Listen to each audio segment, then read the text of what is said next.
programa de hoje, a gente já vai abrir aqui o nosso Plantão Médico Bandeirantes de hoje. Plantão Médico Bandeirantes.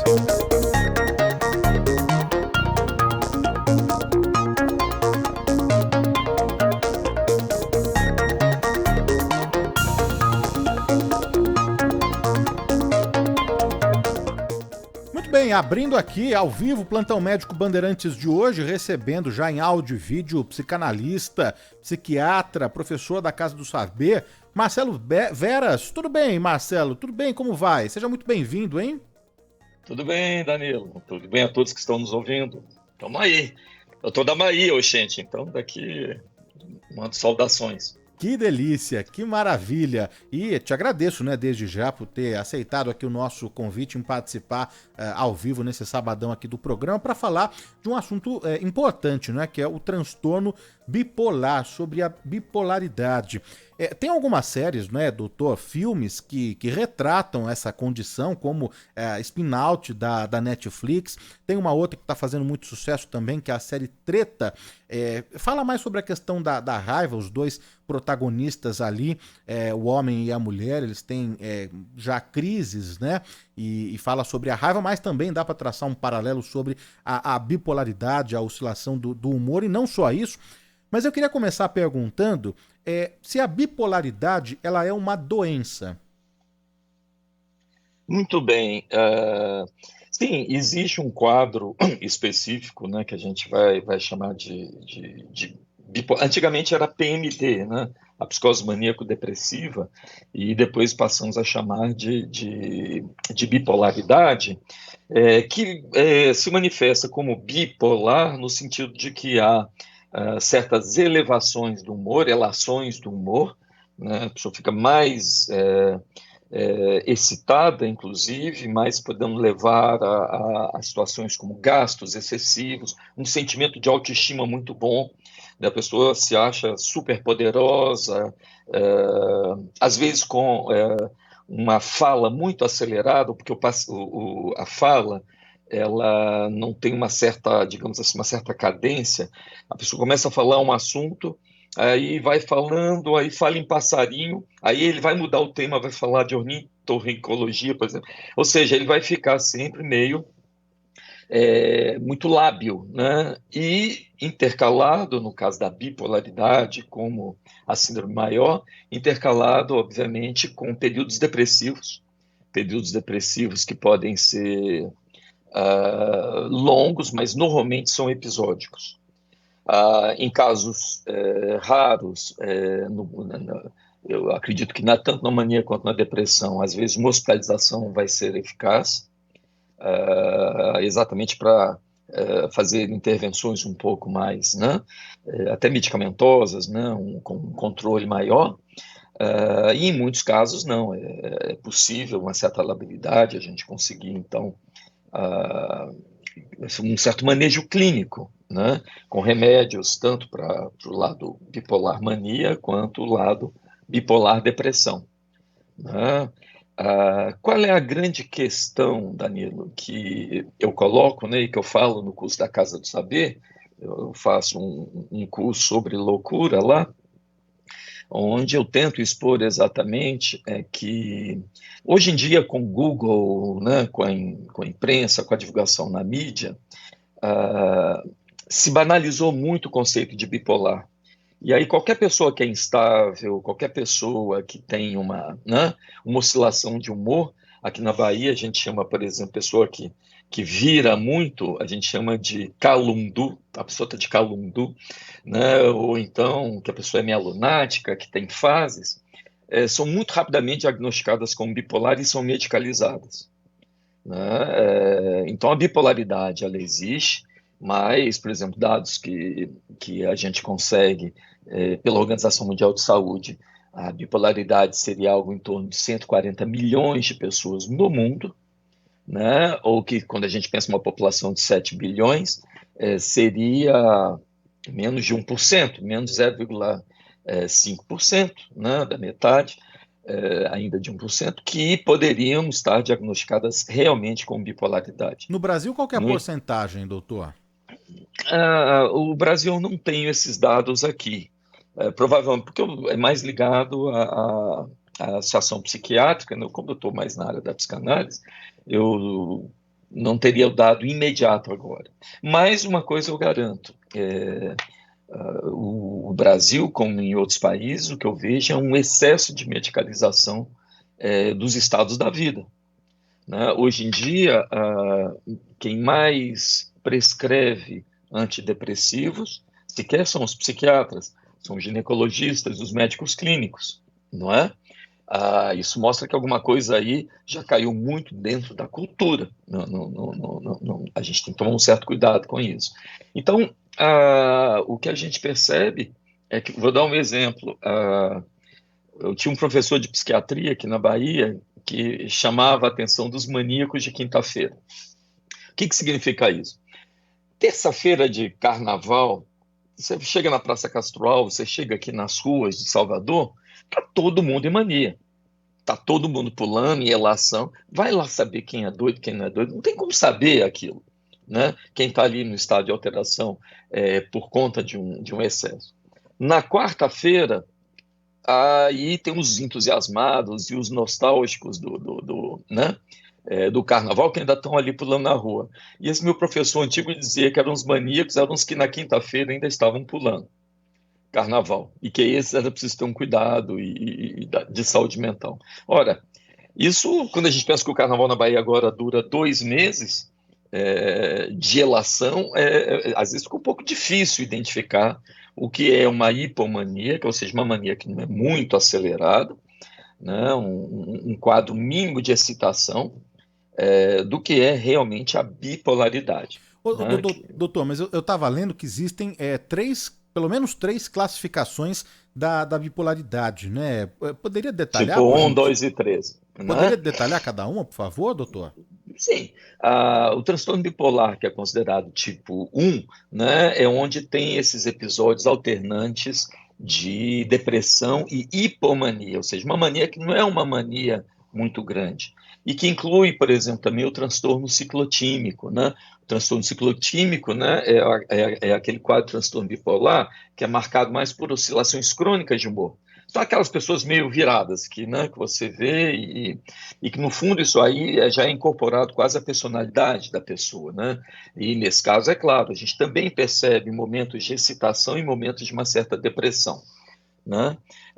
Mas existe também, por exemplo, tem um tipo 2, né, que é esse, que é um pouco mais, né, mais forte, e existem esses quadros que são considerados mais graves mesmo, né? São esses que eu fui diretor, por exemplo, de hospital psiquiátrico, são esses que costumavam chegar na nossa emergência, né? Então, aí sim a gente tem quadros mais resistentes. Muito se fala, doutor, sobre a oscilação de humor para classificar ali a bipolaridade, o transtorno bipolar. Mas tem muitos outros sintomas que vão além apenas da oscilação de humor, não? Tem. Mas todos dentro de uma certa lógica que passa pelo humor. É porque o humor, o que é o humor? O humor é o tônus com que a gente se conecta com a vida, né? Com o mundo.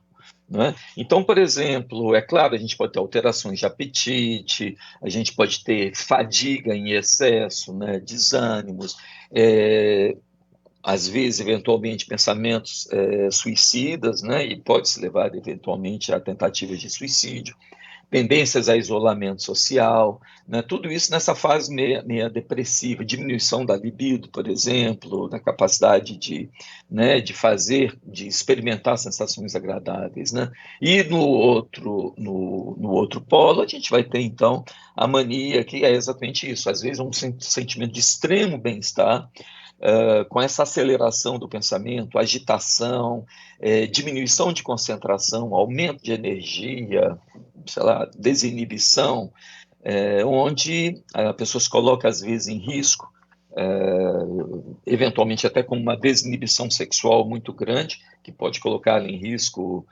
por ter relações às vezes com anônimos na rua. Tudo isso vai acontecer em situações graves.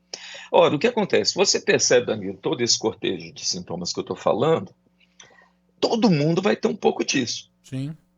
né? Então, é muito complicado, por exemplo, esse diagnóstico que tem agora. Antigamente não se fazia tanto diagnóstico de TDAH ou de déficit de atenção, ok? Mas perceba o seguinte, na minha época, né, na minha geração, mas talvez até um pouco na sua também, você ligava a televisão, você tinha dois, três canais de televisão para ver um programa infantil. Esses jovens hoje, eles desde os de uma idade muito cedo, eles têm 300 canais para assistir, no mínimo, né? De atividades, eles vivem conectados por telas, né? Ou seja, as famílias acham legal, assim, um bebê já a partir de 7 meses, a primeira coisa que faz se faz é dar uma tela, né? Ou um iPhone, iPad, ou o que quer que seja, para as crianças. Então, eles são completamente mergulhados no mundo de hiperestímulo. Né? Eles estão permanentemente hiperconectados. A gente tem, por exemplo, uma estatística interessante de um trabalho feito em Stanford, nos Estados Unidos, que monitorou o modo como os jovens usam o seu smartphone durante um período de alguns meses, e o que eles observaram é que o tempo médio de permanência na mesma imagem do smartphone é 20 segundos. Ou seja, 20 segundos eu estou vendo uma foto, eu zapeio, eu vou para o TikTok, aí eu zapeio, vou falar com não sei quem entra no chat. Ou seja, 20 segundos é um tempo muito curto. E é claro que exige, então, induz a uma excitação muito grande. Aí o que a gente percebe, então, é que aqueles que estão hiperconectados, depois você coloca ele numa sala de aula, quieto para assistir alguma coisa, não consegue. Aí vão dizer, olha, seu filho está hiperativo. E se ele rejeita aquilo tudo, olha, ele deve estar no espectro autista, porque ele não está interagindo. Quando, na verdade, esse excesso de casos é porque a sociedade está hiperativa e exige muito da gente, essas hiperconexões. Então, por exemplo, esses jovens têm uma neurologista inglesa, Susan Greenfield, que ela vai estabelecer algo que eu acho que é muito interessante, é que esses bebês de 7 meses, 8 meses, às vezes até mais cedo, eles vão muitas vezes ter acesso à tridimensionalidade bidimensionalmente, porque a terceira dimensão é virtual, é feita pela tela, e que talvez cognitivamente para eles fosse mais interessante tá brincando de massinha, para ter uma apreensão espacial e a apreensão corporal melhor. Olha, Danilo, o que a gente observa? Essas crianças, muito precocemente, eu tenho no meu consultório histórias a partir de 7, 8 anos, mas pelo menos um pouco mais, a partir de 10, 11, estão exímios consumidores, por exemplo, de pornografia, né, que é um problema na vigilância parental hoje, é que muito cedo eles têm acesso a toda uma gama de pornografia que não existia antes, essa acessibilidade que tem agora. E percebam que isso não faz desses jovens pessoas melhores sexualmente, assim, mais hábeis sexualmente. É claro, levam um excesso de masturbação, de relação, mas eles não sabem muito bem como partir para o sexo real, porque eles não sabem o que fazer com a massinha, que é o corpo do outro. Isso vai levar, por exemplo, aqui no Japão, 40%, 41% de homens e mulheres até 29 anos não tiveram são virgens, não tiveram relação sexual e não querem ter relação sexual. O que vai ser um problema de saúde pública, né? Porque isso vai quebrar o Japão pela queda populacional. Então, olha que curioso. É um problema de saúde mental hoje fazer com que as pessoas voltem a se interessar pelo sexo real. Ora, então, essa sociedade diagnostica rápido demais as pessoas de mania, né? E isso faz com que, por exemplo, esse diagnóstico de TDAH aumentou enormemente a prescrição de Ritalina e outros derivados, que fazem, claro, estados um pouco maníacos também. Hoje em dia, 12 milhões de crianças escolarizadas nos Estados Unidos estão fazendo uso de um remédio para hiperatividade. Não é possível que isso seja uma nova doença fabricada. Isso me parece que é muito mais um sintoma de uma sociedade.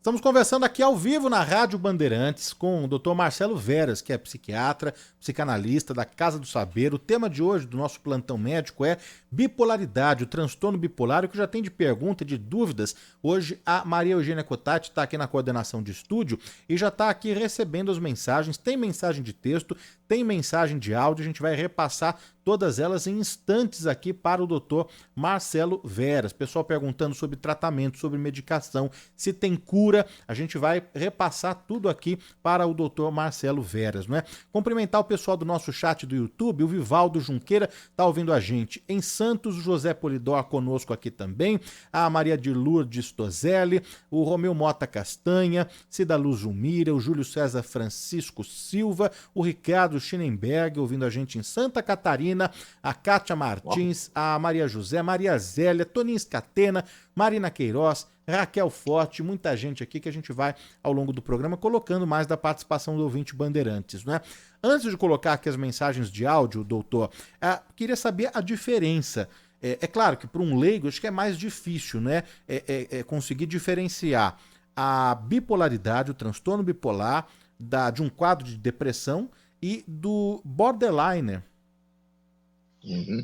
Bom, o borderline é um conceito muito, muito curioso, porque é um conceito que é um anticonceito, né? Ou seja, quando você não sabe muito bem o que é, mas sente que tem alguma coisa ali que não vai bem, há uma tendência muito grande a se diagnosticar de borderline. Eu parto de um certo pressuposto, é isso que até eu falo lá no meu curso na Casa do Saber, é que, primeiro, sempre lembrar daquela frase de Picasso que o Caetano colocou na música dele, é que de perto ninguém é normal. Né? Em 40 anos de profissão, eu nunca encontrei ninguém normal e quando eu encontro eu fico preocupado, se está normal demais, aí onde é que está a loucura dele? Né? Ou se todo mundo é meio doido, exatamente, então é muito difícil saber o que é o normal. Se você vai, por exemplo, não sei se você já teve essa oportunidade, mas parece que seu nome tem origem italiana, vai ver uma conversa de família italiana na Itália, você acha que está todo mundo em mania. Né? Ninguém para de falar, ninguém deixa o outro falar, tá todo mundo falando e briga, e de repente até voa prato e vai tudo. Então, existe um aspecto cultural que é muito grande, né? Que é muito preemente aí, e que, claro, essa medicalização, essa psiquiatrização da existência, ela é muito, muito, muito perigosa. Né? Hoje em dia, por exemplo, a tentativa de suicídio e o suicídio e mortes por overdose, mais de 50% já dessas mortes por suicídio ou overdose são por medicações prescritas por médicos. Não é mais aquela história, morreu de heroína ou de qualquer... Não, já virou. Agora são remédios prescritos e que são desses que essas pessoas acabam se matando. Então, por exemplo, tem um grande escândalo que aconteceu na psiquiatria inglesa há algumas décadas, não tem muito tempo, é que se a associação, né, digamos, de psiquiatras infantil da Inglaterra sugeriu que determinados quadros depressivos, a partir de 10, 11 anos de idade, já começassem sistematicamente a tomar antidepressivo, que é algo que excita as pessoas. Foi um escândalo porque isso levou a um aumento sem precedente de suicídios nessa faixa etária. Depois eles voltaram atrás. Por quê? Porque, mesmo que seja um estado depressivo, a depressão, a gente tem que pensar no mundo contemporâneo, ela é muito diferente do que era aquela ideia clássica da depressão. Vou dizer por quê. E é inclusive por isso que eu fico um pouco preocupado quando a Organização Mundial de Saúde ela colocou que não o século XXI é o século da depressão, né? Colocando isso como sendo um paradigma muito grande. É porque a gente não pode esquecer que para cada deprimido chorando, tem um vendedor de antidepressivo sorrindo. E que isso leva a uma hipermedicalização da existência e que essa coisa de você tomar muito remédio, o remédio porque está nervoso, depois toma um remédio porque não consegue dormir, depois você toma um remédio porque está com medo, um remédio porque está deprimido. Ora, o que vai acontecer? Aos poucos a gente vai perdendo a nossa capacidade cognitiva de enfrentar situações difíceis, que a vida sempre coloca, a vida não é para principiantes, a gente sabe disso, ela vai perdendo essa pessoa a plasticidade, a capacidade de lidar com questões como a frustração. E a cada momento mais de frustração, a primeira coisa que faz é recorrer ao apoio medicamentoso. Né? E aí você deve conhecer, todos que estão nos ouvindo conhecem, familiares que estão, por exemplo, usando Rivotril, Lexotan ou um antidepressivo há 10, 20, 30 anos, a vida inteira.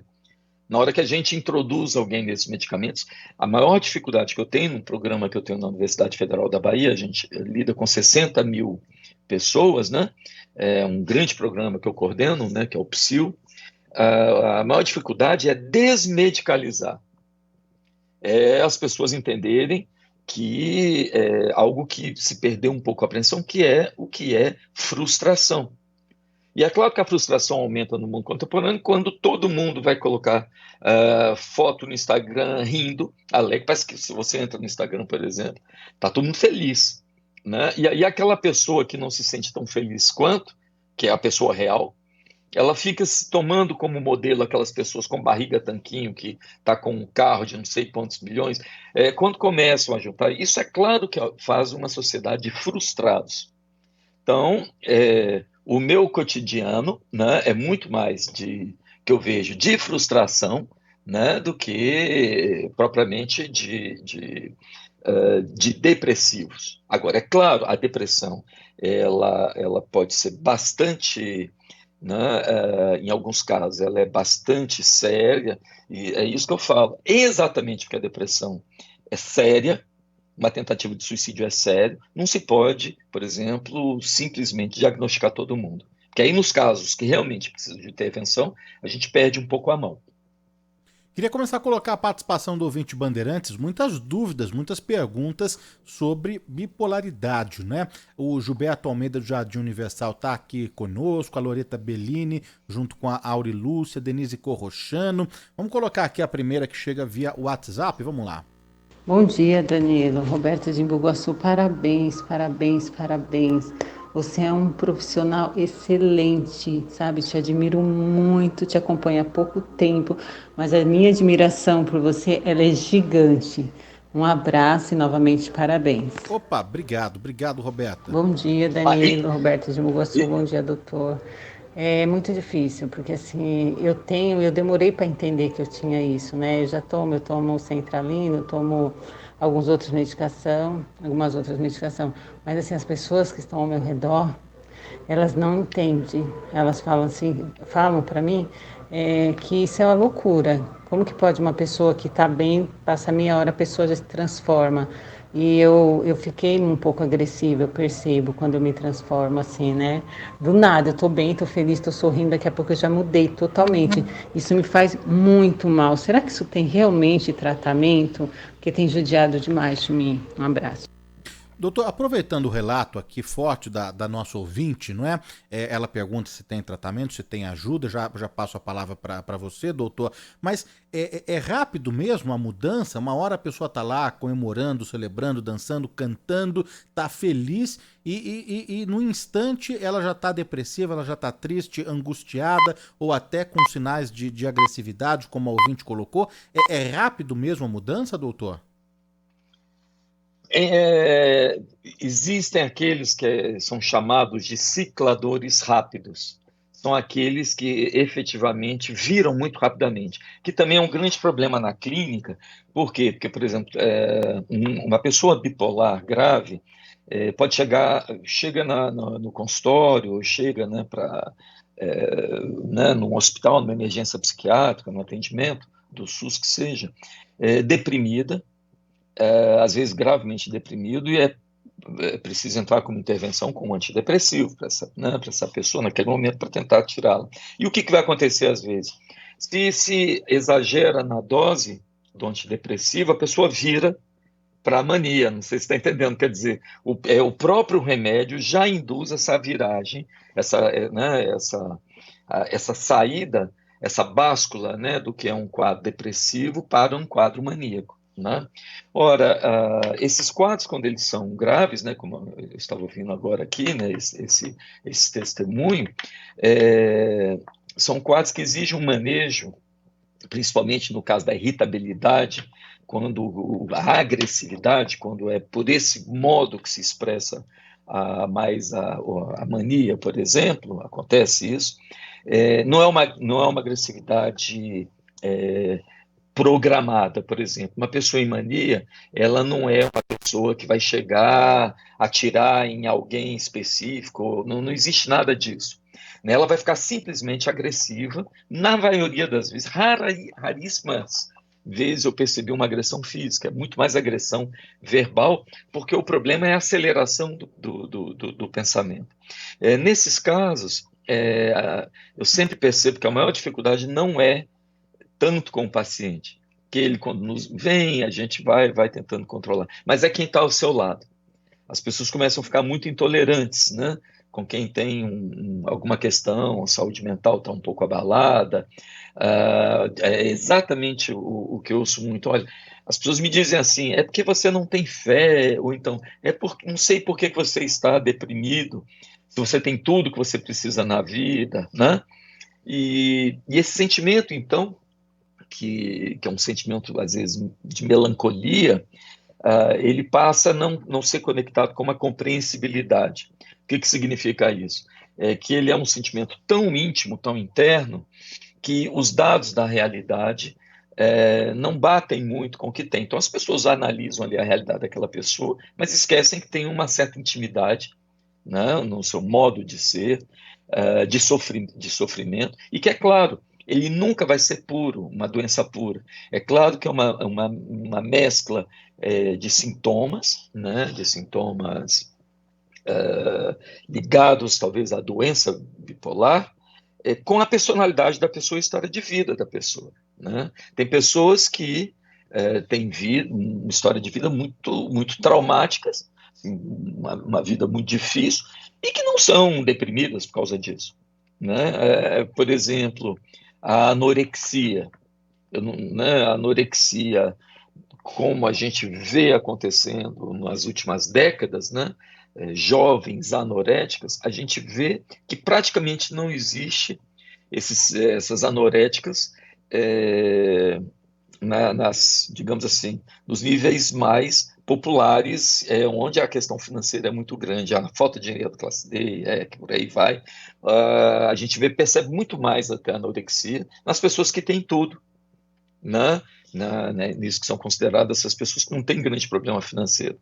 E aí surge, por exemplo, isso de rejeição à comida. E que, claro, vai estar uma parte disso ligada a essa, né, esse excesso de conexões que o mundo nos dá. Doutor, pelo que eu estou entendendo aqui, a gente vai colocar mais da participação do ouvinte, mas pelo que eu estou entendendo aqui, a bipolaridade, então, ela é uma doença crônica, que não tem cura, mas que pode ter os sintomas ali aliviados com medicação, com tratamento, com um acompanhamento médico, não é isso? Médico também, mas esse protagonismo do médico no acompanhamento são os casos muito mais severos. Eu sou muito mais favorável a que as pessoas, nos casos mais moderados, elas consigam lidar com outras formas de levar a questão da depressão. Então, eu não digo que é para uma vida, não. Inclusive porque há pessoas que têm, na primeira, digamos assim, até os 20, 30, 40 anos, vão apresentar sintomas que depois, com a idade, eles vão arrefecendo um pouco de mania e de depressão. E vice-versa, né? Pessoas que não tinham nada a partir dos 30, 40, que vão começar a desenvolver uma desarmonia. O Miguel Wisnik, né, que é o grande, né, músico intelectual brasileiro, ele tem uma frase que eu gosto muito, ele diz assim: a vida, ela não tem equilíbrio, só equilibristas.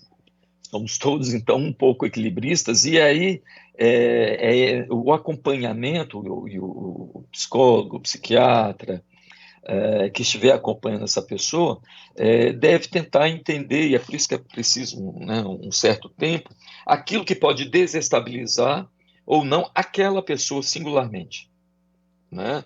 A gente vai perceber que todos nós temos os nossos gatilhos e que o que a psicanálise vai colocar, por exemplo, é que a gente não enlouquece ou a gente não sofre de uma coisa muito aleatória. Por exemplo, eu estou aqui falando com vocês, eu estou aqui, sei lá, no 7º andar de um prédio. Quando eu acabar aqui a entrevista, eu posso descobrir que um carro invadiu a portaria aqui do meu prédio, fez o maior estrago e eu nem percebi. Porque o prédio é sólido, né, eu estou no andar alto e eu não percebi nada. Mas suponhamos que quando este prédio estivesse sendo construído, portanto, na infância desse prédio, um pedreiro, um mestre de obras colocou mais areia do que concreto em um dos pilares. O prédio sobe com cara de sólido, mas na hora do terremoto, para que lado ele vai cair? Para o lado dos pilares mais fracos. Ora, todos nós, temos uns pilares sólidos que quando vem o terremoto a gente sabe que pode se apoiar, mas todos nós temos uns pilares meia boca, mais frágeis, que a gente sabe que se mexer com aquilo ali, eu não vou ter muita base para me aguentar, para me sustentar.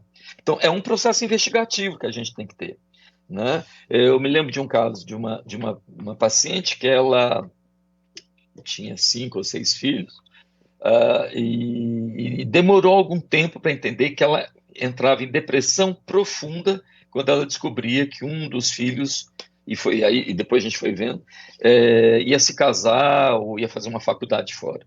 Ou seja, a perspectiva de perder aquele filho, por exemplo, para essa pessoa, essa paciente, levava ela a um estado meio que de catástrofe mesmo. Ela ia para a cama, não conseguia comer, ou seja, foi necessário um certo manejo e conseguir dessa paciente que ela entendesse um pouco também melhor, simbolizasse um pouco melhor essa ideia de que os filhos se separariam dela e que era possível, né, a partir daí, que ela não ficasse se sentisse tão ameaçada. Então, são exemplos que mostram que a escuta ela pode nos ajudar a descobrir como ter uma certa estabilização, como eu falei, um certo equilíbrio, mas que sempre será equilibrista. Não adianta ter expectativa que é o remédio, pronto, acabou. Eu não gosto nunca desse modelo de propaganda médica que diz assim: acabaram-se os seus problemas de depressão, existe o antidepressivo tal, e aí não vai ter mais depressão. Não existe isso. No entanto, às vezes nos é vendido como isso, né? Tanto que existe uma coisa que a gente conhece bem, que é o efeito evergreen, o efeito sempre verde, que aqueles que estão me ouvindo aqui e que fazem uso de antidepressivo já devem ter sacado, muitos deles já sacaram, que é o seguinte: surge um antidepressivo novo na praça e ele vem com a promessa de ser o melhor antidepressivo que tem, aquele que vai equacionar tudo, só que ele vai custar, sei lá, R$700, 600, R$500 a caixa. Mas ele é o melhor que tem. Até quando, depois de alguns anos, quebra a patente e ele passa a ser sintetizado né, como genérico. E o que vai acontecer a partir desse momento? Às vezes o próprio laboratório muda uma minúscula molécula ou faz o mínimo arranjo e fala: não, aquele ali realmente já não está mais em uso. Esse agora que é o bom antidepressivo, que vai novamente custar 400, 500, 600 reais. Né? Ou seja, a Tom Zé, que é um baiano, já que estou falando da Bahia, Tom Zé, ele tem uma frase que eu gosto muito. Ele diz assim: cuidado, se os psiquiatras persistirem, consulte o sintoma. Doutor, a gente vai dar tempo aqui, 10h40, mas dá tempo da gente colocar aqui mais 2 mensagens dos nossos ouvintes. Muita gente com dúvida aqui, adorando o tema. A Rosimeire Stranghetti, Danilo, tema super pertinente. O Sebastião da Silva Moura, é verdade tudo isso que o doutor está falando, que eu tenho uma pessoa exatamente assim, com essas características que o doutor acabou de falar, não é? A Cláudia Rosana está aqui com a gente, mas vamos lá colocar um relato de um ouvinte. Na sequência tem uma pergunta também, vamos lá. Vamos lá.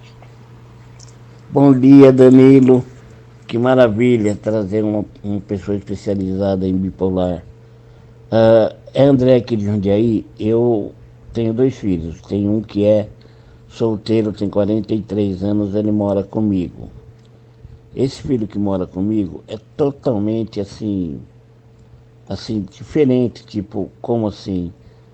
A gente não se fala, a gente não se conversa, não é que a gente brigou, nada disso.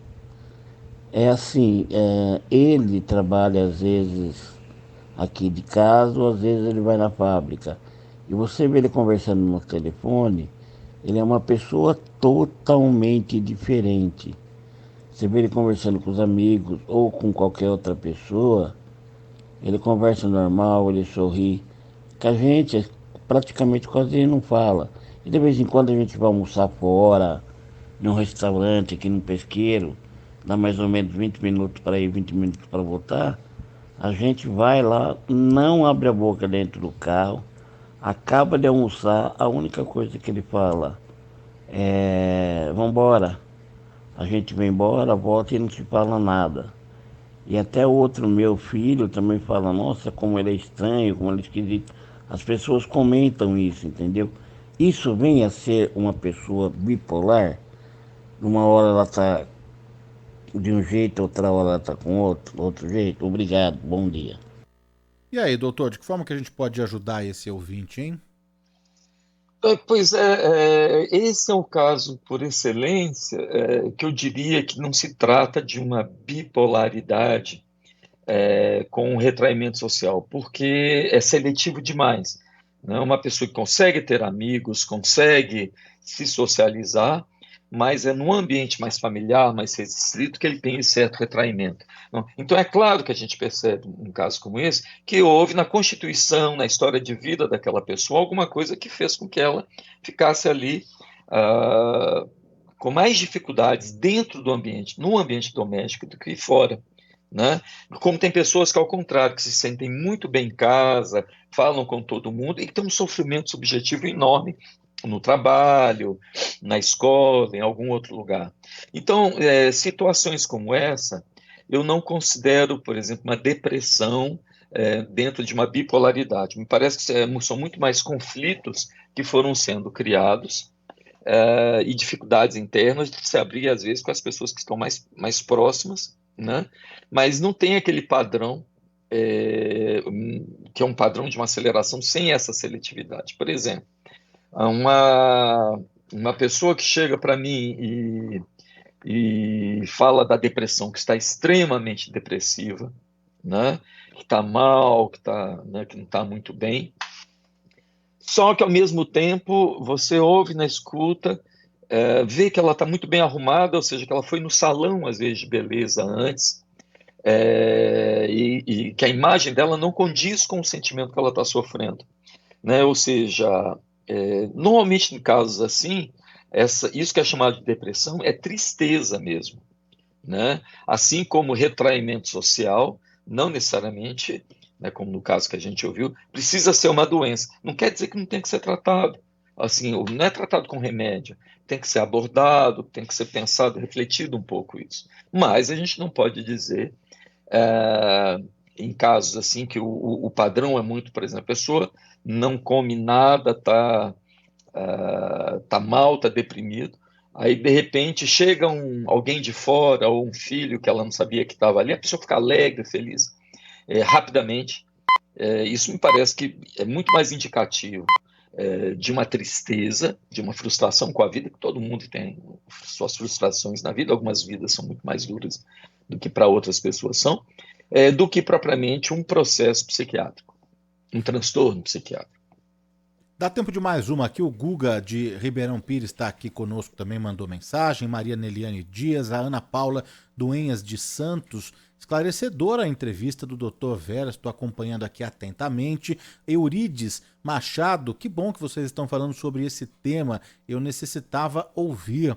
A Suzana Benfica, a Maria Zélia, né, disse que está gostando muito também aqui do Plantão Médico Bandeirantes de hoje, muito relevante. Ela disse que se encaixou em várias explicações do doutor Marcelo Veras. Vamos colocar mais uma aqui, vamos lá, atender aqui mais um ouvinte falando sobre o transtorno bipolar.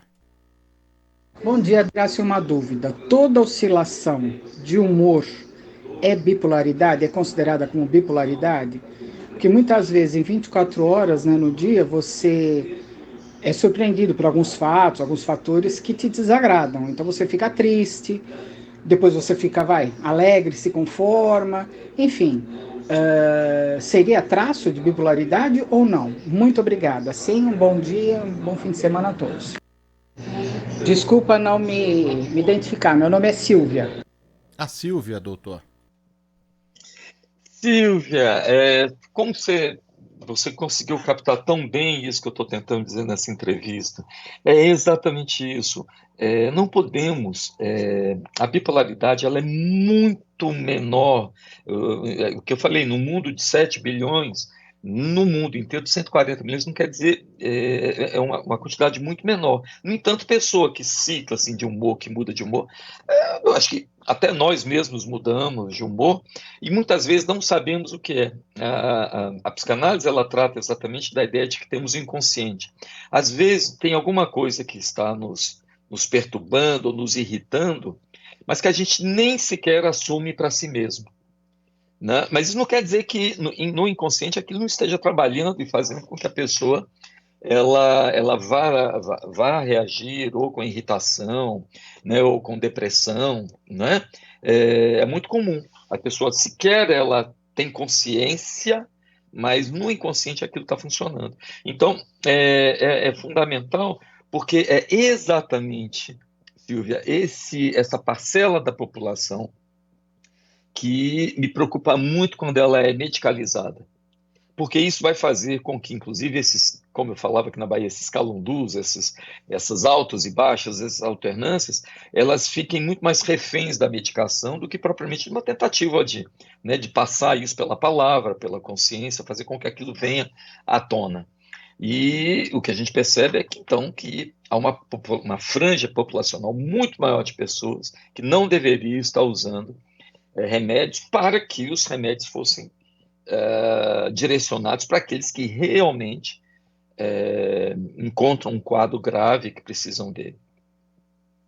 Convidar o ouvinte a continuar acompanhando o doutor Marcelo Veras, que é psiquiatra, psicanalista da Casa do Saber, nas redes sociais. Marcelo F. Veras.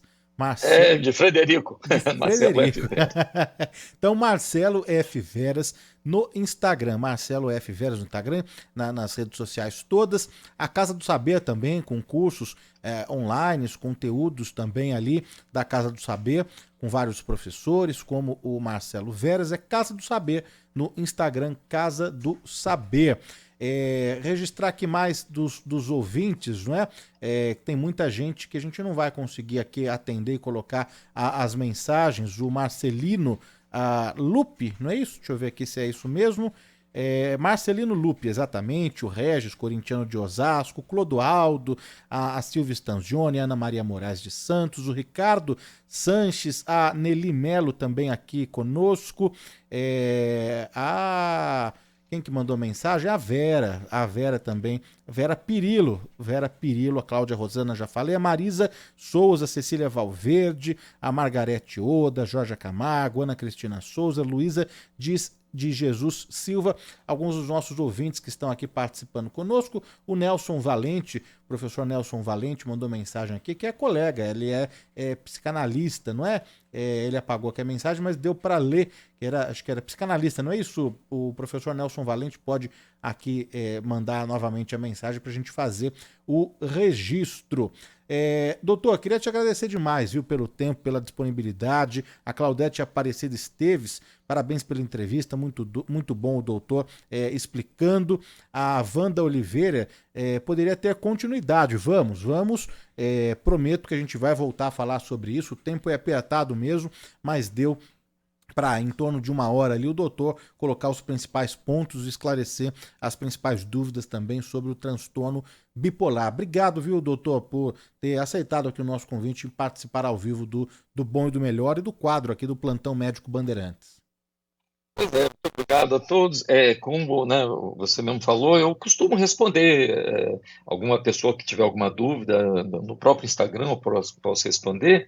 E eu acabo de lançar em São Paulo, pela editora Cult, existe a revista Cult, que tem uma editora, um livro chamado A Morte de Si, onde eu conto exatamente a minha vivência de 40 anos, praticamente, de clínica, com pessoas que têm também bipolaridade. Esse livro eu sei que ele pode ser achado minimamente na Amazon, nesses lugares.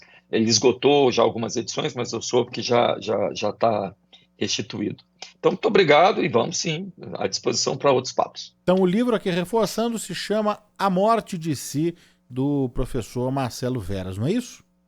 Exatamente, pela editora Cult. Editora Cult. Doutor, brigadíssimo, viu, pelo tempo, pela disponibilidade. A gente volta a se falar em breve, então.